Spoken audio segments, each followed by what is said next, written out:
is CNN Breaking News. Buckle up, because I'm coming in hot. This is going to be a crazy one. Every day there's something nuts. You're not the POTUS, you're the bloatus. Wait, how long does this wall have to be? He's the most mocked man in America. That is the problem with the media. Monopolizing late night. It's hard not to feel like you're being redundant. Kim Jong-un as Rocket Man. Kim Jong-un Rocket Man. Kim Jong-un as Rocket Man. Dominating SNL. Such a nasty woman. He's like a mine, producing raw material. He's blowing up scripts. Oh, that's a really great joke. Good. The pace of the news. Stop it. So much faster. Me first. Making and breaking careers. It's like a little kind of Churchill. Excuse me. Would you say you're on a mission to take him down? I would like to see him brought down to the ground, preferably in handcuffs. You're turning into a real tater. Has late night gone too far? Does it go disrespectful of the office of the presidency? I think so. Let's roll! Tonight, late night in the age of Trump.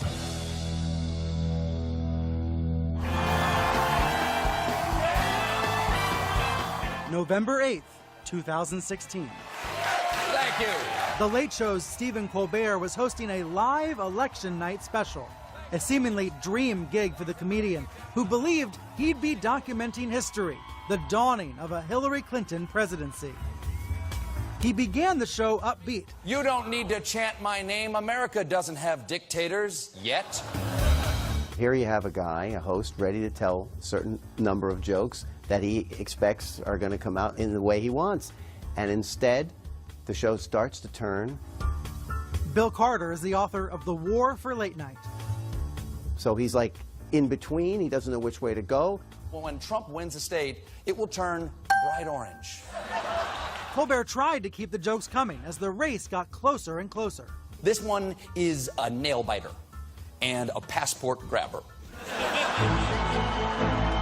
Then, political experts gave Colbert some shocking news. Trump had taken the lead, winning 2 key states. The momentum shifts and his energy level drops. All the things about a woman being president, which was probably the theme of the night, has to be rejected and something else on the fly put in. Would you care for a cocktail? By the time that whiskey ended up on his desk, Here's to democracy. you knew that things were off the rails. Giovanni Russinello is a culture reporter for the New York Times. I think he was just so incredibly unprepared to greet a Donald Trump presidency. At some point, it stopped being funny for him. It did stop being funny. And got downright uncomfortable when Trump went from underdog to frontrunner. Donald Trump has taken the state of Florida. That's a horrifying prospect. I can't put a happy face on that. And that's my job. All of his emotions were on display, and it was made for incredibly arresting television, but in some ways disturbing. You're watching a guy have his hopes drain out of him right on the air. I've never seen anything like that before. Sorry to keep you waiting, complicated business. When it was all over and the results were in, Colbert, shell-shocked, left the audience with some dark final thoughts. So how did our politics get so poisonous? I think it's because we overdosed, especially this year. We drank too much of the poison. I think there was some sort of psychological change that came over Colbert. We as a nation agree that we should never, ever have another election like this one. Do you agree? He became a different host after that. It's The Late Show with Stephen Colbert. Colbert's harsh attacks on Trump galvanized viewers, catapulting him and The Late Show to its biggest ratings victory in 2 decades. Welcome to The Late Show. I'm your host, Stephen Colbert. It took him months, maybe about a year, before he found his traction. And the question was, when he ditches the conservative pundit persona that he used throughout the Colbert Report, is he going to be able to consistently amuse people and be outrageous? You, Donald Trump, are a horrible, horrible human being. By February, Colbert edged out longtime rival Jimmy Fallon when he ripped apart Trump's first solo press conference. To be honest, I inherited a mess. No, you inherited a fortune. We elected a mess. Colbert never let up, growing more vocal and more vicious as time passed. I have the constitutional right to say that Donald Trump looks like a rotting haystack made of meat, but you cannot. Trump gave new life to all the late-night hosts. He's a human. What is wrong with this picture? Trump keeps creating the material. He's like a mine. He's producing raw material. He's just going to look them in the camera and say, ISIS, stop it. Have you ever seen anything like this in another presidency? There's never been anything like this in a presidency. Now, we've never had this many late-night people before, so we've never had teams of 10 or 12 comedy writers all writing jokes about the same guy all the time. We went into the weekend worrying about Kim Jong-un starting a war. We came out of it wondering if our president is cutting eye holes out of his bed sheets. How many late-night hosts are members of the resistance? Well, it's at least two overtly. Colbert and Seth Meyers are, to me, they're like the voices of the resistance. Basically, their whole shows are about Trump. I boldly said on this show it was a stunt and he would never really run. Seth Meyers was equally stunned on election night. He offered a mea culpa on late night the next day. Based on this pattern of me being wrong on every one of my Donald Trump predictions, he's probably going to be a great president. Then he gave the new president a warning. We here at Late Night will be watching you. Meyers kept that promise, brutally dissecting Trump's every move in his signature Closer Look segment. Would you call what you're doing now investigative comedy? We do try to bring out information that you couldn't get out in a monologue joke, so we try to do a longer piece where we can sort of have a little bit more freedom to explain the story. Trump is so fully out of his mind, he broke a general. That guy's been in wars. It might be explanatory journalism sometimes? Sure, I think we try very hard. Explanatory comedy? Again, I'm always... You're afraid of the J word, aren't you? Well, I feel like I'm doing a disservice to people who actually practice journalism to say that I'm doing it as well. I like doing comedy the most, so that's what I'd like to stick with. But experts say that in the era of Trump, viewers depend on comedians like Meyers to make sense of the constant cycle of news. It's time for Breaking Crazy. He's going as in-depth as he can. The line between late-night comedy and news reporting is so thoroughly blurred. People want a kind of a frontline style late-night show. 2016 has been an uncommonly year.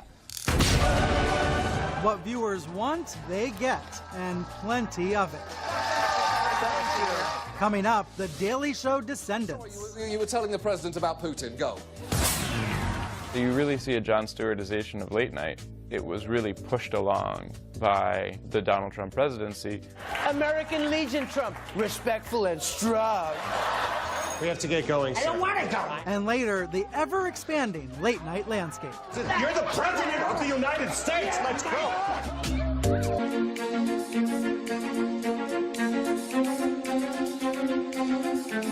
January 10th, 2017.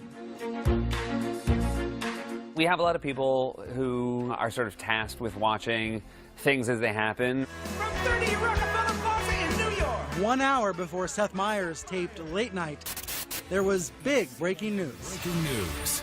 Russian operatives claim to have compromising personal and financial information about Mr. Trump. That night, Kellyanne Conway, Trump's incoming White House counselor, was scheduled to appear on his show. I had the CNN printout of that story. I made sure I understood the details of it, because obviously it wasn't my expertise. He started things out light. He is my president. Good for you. He's my president so much, it's keeping me up at night. Then he got serious, probing Conway about the big news of the day. I believe it said they did brief him on it. Well, he has said that he is not aware of that. Okay. That concerns me. He was incredibly prepared. Unlike even some news people interviewing her, he would not let her get away with anything. I sometimes fear that the president-elect has no curiosity as to the amount they tried. That is completely false. Okay. He has enormous curiosity. I'm there every day with him. He has a number of different meetings every day, briefings and otherwise. He was curious enough to figure out America. He knew America when many other Republicans did not. Right there, Kellyanne. No, and Democrats did not. He did not let her slip away. I thought it was very effective. It was one of the best interviews he's done. In general, you always walk away from interviews with politicians wishing, you'd pushed a little harder. Have the hosts stopped being funny and started getting too serious? It's become a new brand of comedy, I think, that's both informative and, yeah, I do think pretty funny. Vonnie Rusinello was hired by the New York Times to do a daily roundup column called Best of Late Night. We realized that Trump, through his own style, was redefining the landscape of late-night TV. Do you think if someone watched these shows every night the way you do, they would find themselves changing their political views? No. I think that the way these shows work is they tune into a certain decibel level, a certain level of outrage, a certain angle of critique. The president was griping about the size of the crowd and wondering how his pink tie played with his audience. Who would you say is the toughest on Trump? Colbert has been the most savage in his attacks. I'm the most unpopular president in modern history. I've deepened America's racial divide. We are on the brink of thermonuclear conflict. It's got to be the pink tie, right? Other hosts are making equally, if not even more substantive, critiques of the president. Trump's trust in Breitbart actually goes way back. Every time we see John Oliver, once a week, they've spent a full week preparing what are essentially investigative reports. Holding up a Breitbart article does not make you seem more credible. Oliver, a Daily Show vet, has earned the rep of being one of the sharpest political satirists on late night. My sources, talk to them! He devotes a huge chunk of HBO's Last Week Tonight to fact-finding. The press is going to be a key element in helping us sort out fact from fiction, and they are under attack. Do you remember in February he hires a bunch of singing dancers to try to inform Trump about Putin? Pageantry for him is activism, and I think that's a part of our new reality. On my car. He's essentially being a town crier and an advocate, as well as a newfangled TV comedian. Donald Trump is acting moodier and more erratic. James Corden is a more broad approach guy, but he's done some pretty tough things about Trump. And recently confided in one White House aide, telling him, "I hate everyone in the White House." Is this guy the President of the United States or a cast member on Big Brother? I hate everyone in the house. Corden and Oliver have a way of looking at the American experience like, are you kidding me? This is what you people do? I'm sharing news from the White House. The clever bits kept coming. But with so many late-night stars, how do hosts stand apart? Do you ever worry about saying the same thing every other show is saying? Yeah, I mean, we think about it a little bit, but it happens less often than you would think. Steve Bodo is the executive producer of The Daily Show with Trevor Noah.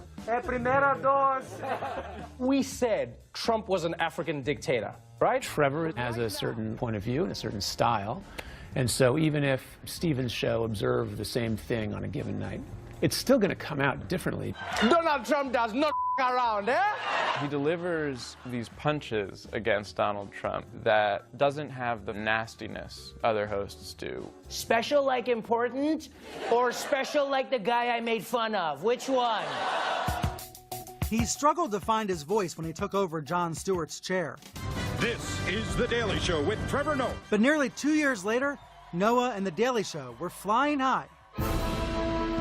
Then there was that one epic week in May. Comey is fired. If he's gone, who's going to investigate Russia's ties to... Oh. It comes out that Trump maybe leaked information to the Russians in the Oval Office. This is a trap, no? No, it has to be. No, it can't be this easy. Come on, come on. And Mueller's appointed. Probably saying to himself, man, I'm glad I am not part of this anymore. I'm just like, hello? Each night we were just like rewriting the show almost on the fly when that happened. I was very proud of that. Trump and those bombshells notched Trevor Noah his best week ever. Comey reminds me of every black mother. I brought you into this world, and child, I can take you out of it. Is Donald Trump the best thing that's ever happened to late-night TV? There are certainly days where it seems that way. Next, too much Trump? He refers to Kim Jong-un as Rocket Man, which beats the other nickname he gave him, Lil Kim. Maybe don't make it sound like he's an action-packed new movie franchise. Just call him Lil Kim. Then there are also times where it's hard not to feel like you're being redundant. Ladies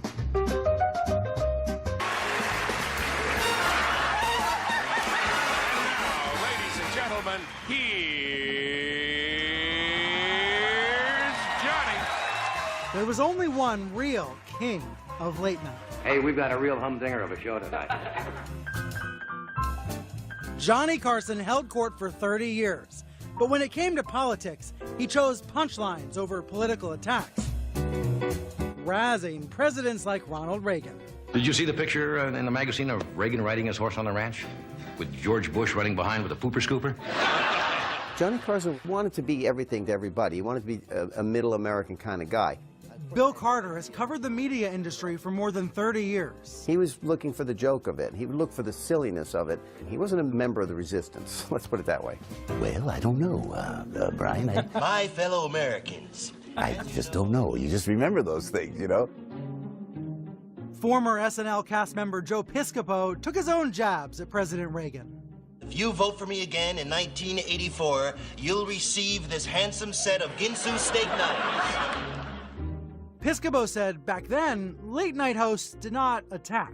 Johnny Carson, he would always joke about Nixon. You're not going to lend me your makeup man, are you? No, I'm going to lend him to Lyndon Johnson. He would joke about Gerald Ford, but it was never vicious. It seems to be vicious now. The Tonight Show, Like Johnny. with Jay Leno. The Tonight Show's Jay Leno kept his punches light. A lot of people think Al's popularity went up because of that kiss he gave Kipper at the convention. Remember that thing? Leno was, you can't tell how I vote. You have no idea how I vote from listening to me. Even David Letterman, the master of stinging insults, held back. Does it bother you that I'm always, yakking about stuff? No, I'm glad you're saying my name. If you press Dave, he's like, what do I know? I don't know anything. I'm just an idiot who tells jokes. Welcome to The Daily Show. Then in 1999, Jon Stewart, a new late-night host, burst onto the scene. This whole trial is sexy. And the slant radically changed. There may be a woman candidate who'll be elected president watching this evening. No, not on Comedy Central. So Jon Stewart really changed it. Jon Stewart brought big-time point of view to late night. Consistent point of view. He wasn't always liberal, but he was extremely committed to certain issues. We are, as we speak, live from our election center studios in New York City's abandoned prostitute district. It was the 2000 presidential campaign when the show went from being mostly about pop culture to really focusing on the election. Steve Bodo was Jon Stewart's executive producer on The Daily Show. By then, the show was a political show, and it pretty much has been ever since. Good news for Mitt Romney. He has won tonight, and we can announce this right now. Most of the Confederacy. Giovanni Rusinello writes the best of late night column for the New York Times. Mulling over a certain compact news story and teasing out all the ironies of it has become the sort of the rubric for almost everybody in late night. Responding to Trump's ill-informed tweets can be a full-time job. And I know because it's my full-time job. Late night now had a blueprint. New shows were spawning new talent. Jon Stewart is the jumping-off point for Stephen Colbert. Mr. Trevor Noah. Trevor, thanks for joining us. Trevor Noah. Welcome to The Daily Show! And John Oliver. That late night lineup exploded even more with Trump, all of them covering politics and the president 24/7. How's he changed the landscape? Just crazily changed. And basically, you just learn more about Trump now. So it's really not topical humor, it's Trump humor. Are there nights where it just feels like too much Trump, or it's overkill? Yeah, I think that there are most nights where it feels that way. Kim Jong-un as Rocket Man. Kim Jong-un Rocket Man. Kim Jong-un as Rocket Man. That's not a diss. That's a cool nickname. With so much Trump news, Which beats the other nickname he gave him, Lil hosts Kim. have no choice but to riff I think he does that nickname thing on the same material. The pace of the news is so much faster. Trevor Noah. What's going on, folks? Steve Bodo now runs The Daily Show with Trevor Noah, who took over for Jon Stewart as host in 2015. Fire ants are coming together to save each other. In a way, I admire these. They invited us in for a sneak peek behind the creative curtain of their show. And we watch a lot of video clips. We throw jokes around the room. I like that better. Then we take maybe an hour and a half to rewrite the show, tape it at 6:30, and get to go home. That's the normal way. It doesn't happen very much anymore. Thank you. In the age of Trump, shows are sometimes turned upside down. I now just got a piece of information in my ear that Scaramucci has just resigned. At the 11th hour. When's the last time you had to blow up the scripts? Yesterday, the mooch couldn't make it to day 11. The guy got fired before the job began. Being able to plan ahead has become virtually impossible. Now the president tweets again. You can't make this up. I'm loving every minute of it. 5 minutes after 9 o'clock with Piscopo in the morning on AM 970, The Answer live. Joe Piscopo doesn't mind the rapid pace of Trump news. It's a gift from heaven. It's a gift from God. Everybody's so upset. Oh, there's the vitriol, the hate, the divide. I am loving it. It's time for you. The former SNL comic now hosts a conservative radio talk show. I campaigned in Florida. I spoke at a Trump-Pence rally. I know Donald like 25 years, man, okay? As someone who voted for Trump, you don't get angry at the jokes, all the attacks from late-night comics the way that others do. No. Does it go too far? It does go too far. Does it go disrespectful of the office of the presidency of the United States? I think so. Let me read this presidential briefing. Yep, I got the president, I got the briefing right here. Next, how far is too far? Late night goes off the rails. You're the president, but you're turning into a real dictator.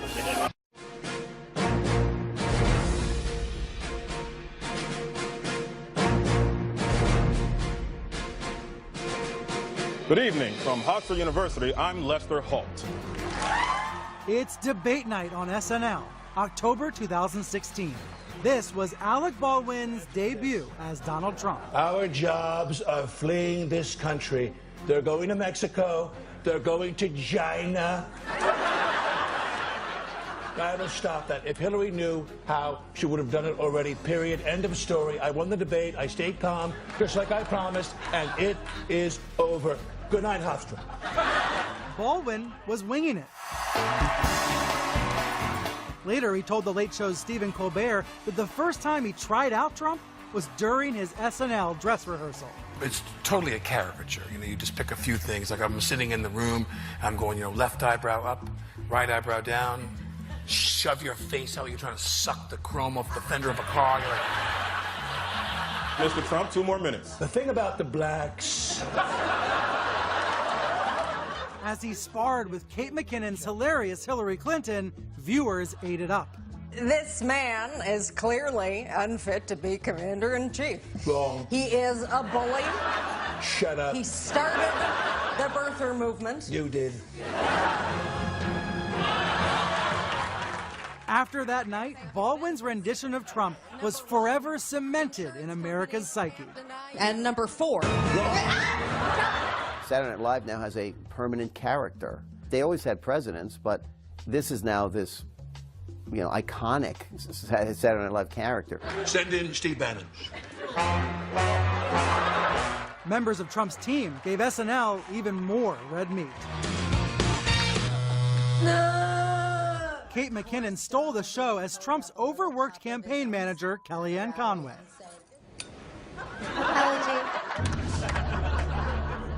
Do you want a drink? Jesus. And post-election, Kate's impersonation of an unhinged Conway, trying to win over CNN's Jake Tapper, I'm not going to be ignored. gave SNL's version of Fatal Attraction another hit. I'm here to swallow gum, and I'm here to take Nate.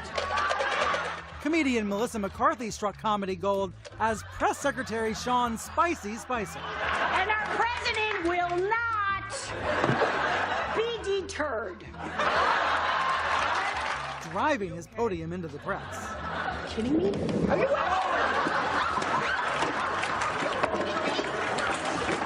A lot of it is just funny, and again, all credit goes to Trump for that. He sets that up. Trump gave SNL a record-shattering season. Come on over here to Daddy. And brought Baldwin back for another round. The President of the United States. SNL has historically always gone after presidents. Hey, hold on, Harry. Why so tense? Arguably, no one did a better Ronald Reagan than comic Joe Piscopo. I think Alec Baldwin is absolutely brilliant. Folks get upset when they see Alec Baldwin portray Donald Trump, but you know what I learned, man? You don't cut funny. And if it's funny, it's gonna hurt, but you gotta have a sense of humor about it. So Trump should embrace these caricatures. Absolutely. Donald Trump should invite Alec Baldwin to the White House. But so far, Trump's not laughing. After Baldwin's debut, the president hate-tweeted his disdain. Just tried watching SNL. Unwatchable, totally biased, not funny, and the Baldwin impersonation just can't get any worse. Sad. I do miss my old life. We all do, sir. As the Trump jokes escalated, the president's distaste for late night intensified. You attract more skinheads than free Rogaine. In May, The Late Show's Stephen Colbert found himself in hot water when he blasted Trump in an over-the-top, profanity-laden meltdown. The only thing your mouth is good for is being Vladimir Putin's holster. His tirade sparked a firestorm in the press and fueled a hashtag #FireColbert campaign on Twitter. Trump did not respond right away. Trump was obviously restrained for about the first 6 months of his presidency. But days after the attack, the president surfaced, condemning Colbert in a Time magazine interview, saying, quote, "You see a no-talent guy like Colbert? There's nothing funny about what he says." He was probably watching these shows and probably feeling offended every night. At that moment, we realized that he couldn't take it anymore. The only thing smaller than your hands is your tax returns. Trump went on, slamming Colbert over his improved ratings. The guy was dying. By the way, they were going to take him off television. Then he started attacking me, and he started doing better. Colbert's response was, to say the least, effusive. The President of the United States has personally come after me and my show. And there's only one thing to say.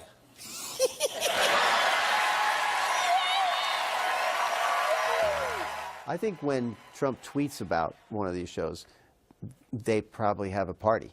They must love that because that means they're scoring points.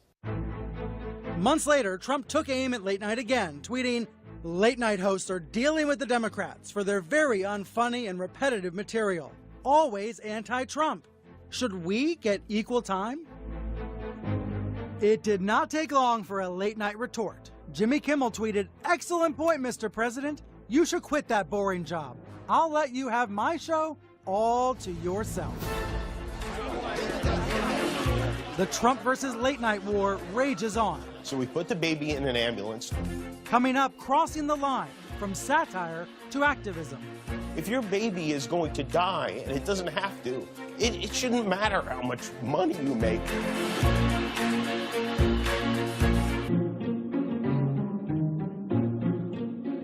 I have something to say here. Donald Trump, if you're watching, first of all, you're a bad president. Please resign. Second of all...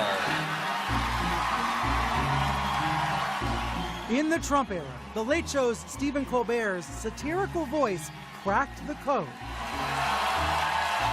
But Colbert's method of madness is in sharp contrast to what, not long ago, was a winning formula on NBC's The Tonight Show. Wow, I look fantastic.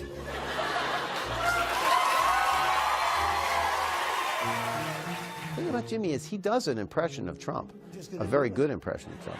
All right, Nee, we've got a big interview with Jimmy Fallon coming up. Well, let's be honest, Fallon's a lightweight. No way he deserves to interview me. The only one qualified to interview me is me. Bill Carter is the author of The Late Shift. He doesn't want to be in the mix of, this is my point of view, and, you know, I'm pounding away at the president. He knows it's not his strength. He doesn't want to do it. I hope they're going to understand. Just months before the election, Jimmy Fallon was vilified for being too soft on Trump. His ratings suffered.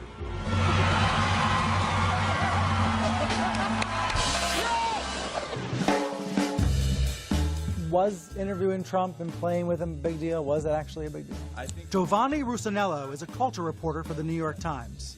I think he's acknowledged since then that, yes, it was a huge deal and that he was surprised by the kind of blowback that he got, but he has to reckon with it. Today, Trump said he believes in torturing prisoners, which is bad news for Melania, and... Like Fallon, Jimmy Kimmel stuck to a more traditional show on ABC.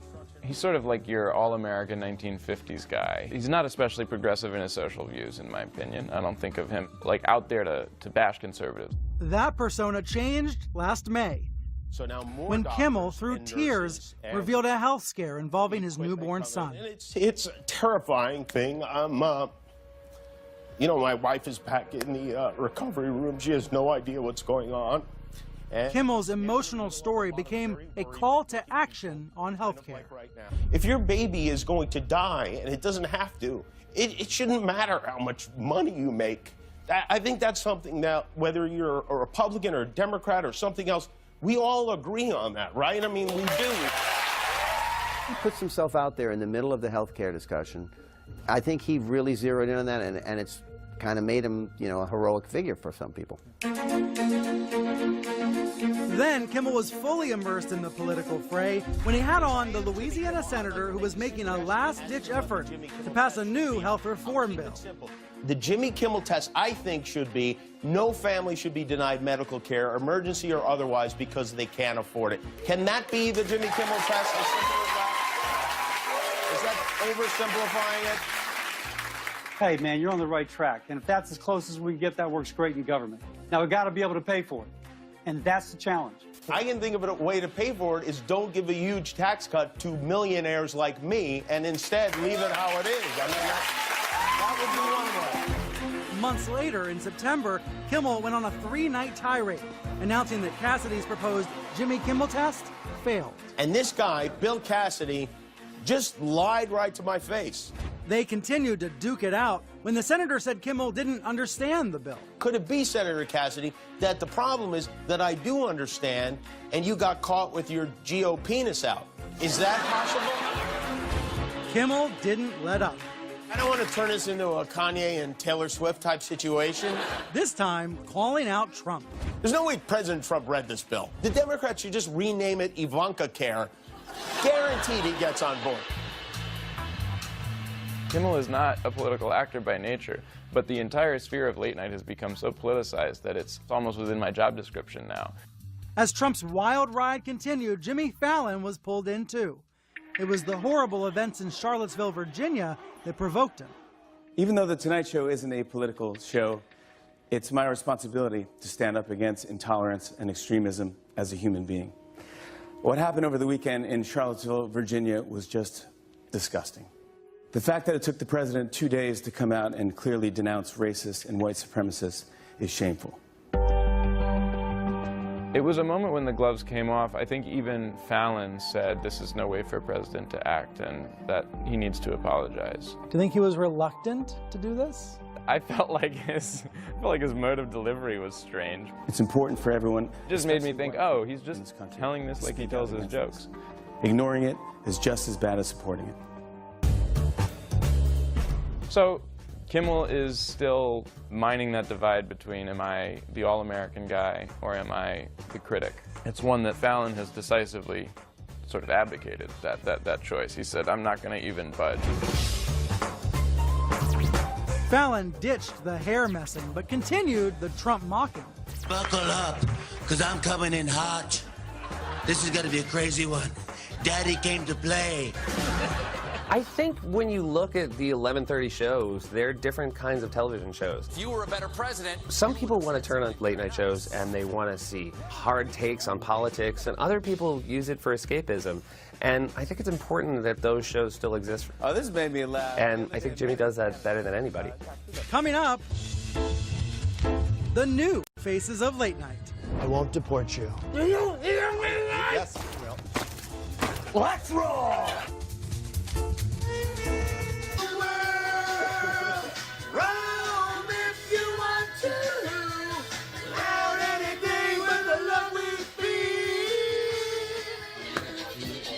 Ready? I hold my breath for a very long time. The ritual is a labor of love for comedian Anthony Atamanuik. He's transforming into President Trump. Let's roll! Atamanuik is the breakout star of a show unlike anything else on TV. Comedy Central's The President Show imagines Donald Trump hosting his own late-night series. I turned the Oval Office into a classic late-night set. Anthony channels a darker version of Trump. Who is the person you hate? It is me. What did you figure out early on about playing him? He has a sort of like an animal thing with his jaw where he's like,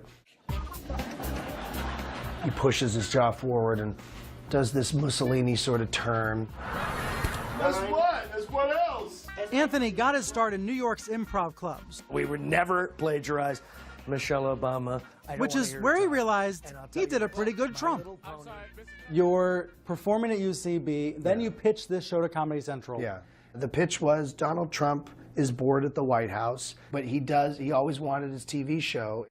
I think it's important to let the audience know who's being nice and who's being not nice. The President of the United States. The President Show was born. I'm the president. Can you believe it? Airing once a week. I went to your wedding to Marla. It looks like a real late-night talk show with celebrity guests and banter with Trump's sidekick, VP Mike Pence. You know what? Get out of here. No. Get him out. I don't want to talk to you either. Get him out of here. Sir. What we've tried to do is turn them into sort of a dark version of Abbott and Costello. Like art imitating life, others in Anthony's Trump administration have had short runs. Wow! Like Chief Strategist Steve Bannon. Who put that door in the doorway? You guys heard me in the front, though, right? What'd I say, John? And his infamous White House communications director. Thank you. I'm so good with it being short because I don't want to step out on stage in a concert stage and have people yelling out, "Do the mooch." Anthony Scaramucci. Played by Sex and the City actor Mario Cantone. Snap out of it! The real fun begins when POTUS leaves the studio for improvised sketches. This is really terrible. What are we, off-roading? There you go. Wonderful. That worked out great. In one popular segment, Anthony's Trump It's all changed. This is not like the old neighborhood at all. visits his childhood home in Queens, New York. It's a beautiful neighborhood. What an awful block. Why did you decide to bring your character here? I always wanted to do the roots of Trump. My version of him is like sort of petulant and like always rejecting his past. This is where Donald Trump was born. Okay, I don't need my own biography, Mike. The formula worked. The show has vaulted to the top of Comedy Central's ratings. This demand for Trump humor brought another comic to an unexpected place. I would never think to watch a late night show on Netflix on a daily basis because that's not what it does. But it's interesting that she landed there. Chelsea Handler landed Netflix's first ever talk show, Chelsea. Donald Trump, monkeys. Viewers binged her outrageous rant A little place I like to call monkey business. about her least favorite person. How much has your show here changed as a result of the Trump presidency? A lot. I mean, I'm a real loud mouth. I can't help myself. According to WebMD, the symptoms of syphilis are Exhibit A, patchy hair loss. Exhibit B, visual problems and squinting. Would you say you're on a mission to take him down? I would like to see him brought down to the ground, preferably in handcuffs. I want him to be in prison. I think a lot of people want him to be in prison. Handler used her hour-long show to delve into divisive issues like DACA. These young people are the American dream. 91% of them are employed and 99% of them have no criminal record. That means they've never obstructed justice, colluded with Russia, defrauded people through a fake university, bragged about sexual assault, or pardoned a racist maniac. So,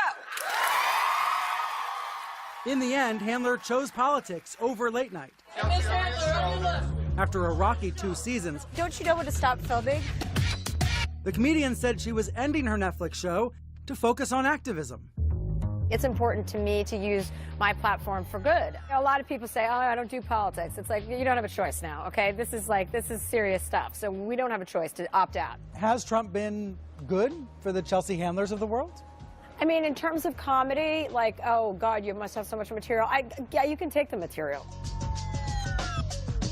I don't want this kind of comedy. No. Same goes for Anthony Atamanuik.